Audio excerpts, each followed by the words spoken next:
Hello guys, welcome back at Near's Kitchen. For today's video, we're gonna make And for today's video, we're gonna make another breakfast tortillas, which is crispy tortilla or time. satay wrap. Then I'm gonna put some olive oil. Yan po yung ating satay. Nilagyan ko siya ng olive oil.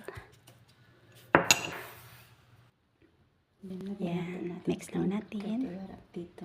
And then, lagay natin sa preheated pan yung ating tortilla wrapper. Satay or is what we call time. Then, i-add natin yung ating mixed satay. Satay is a kind of herb na mixture ng oregano at saka thyme. Yan pala, sarap po siya.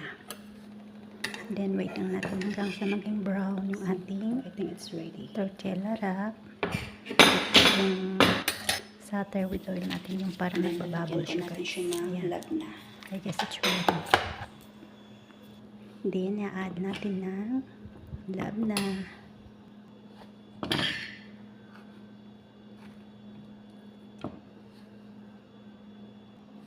Yan.